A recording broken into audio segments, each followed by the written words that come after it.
عمرك سمعت حد بيقول نفتح باب المندل؟ طب تعالى بقى اقول لك ايه هو المندل اصلا. يقال ان المندل هو استحضار الجن عن طريق العهود او قرايه الطلاسم عشان تحضر بيها عمار المكان، واللي بيكون في اغلب الاحيان واحد من ملوك الجن السبعه، واللي بيكون لكل ملك من ملوك الجن يوم في الاسبوع زي ما وضحنا في كتاب شمس المعارف.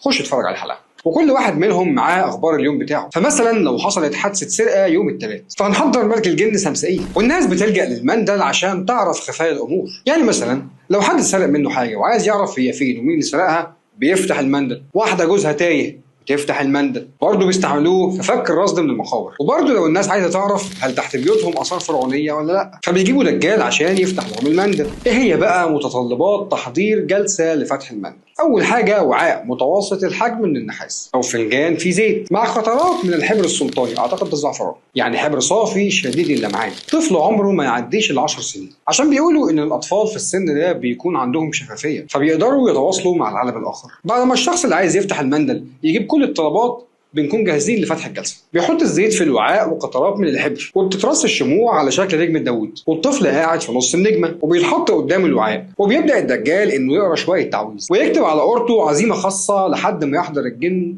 في جسم الطفل. ويبدا الدجال بسؤال الجن عن اللي عايزه، والسؤال بيبقى رده او لا، وفي الحالتين اللي بيتضرر دايما هو الطفل. في حالات كتيره قوي بيتصاب الطفل بالسخونه ودرجه الحراره العاليه واحيانا الوفاه. وعادة برضو الدجال بيصاب بالجنون وممكن ينتحر. في لايف من اللايفات جات لنا بنت تقريبا اتعمل فيها نفس اللي حكيناه في المندل. على العموم تابعني تلاقي حاجات حلوه كتير. متنساش تعمل لايك وسبسكرايب.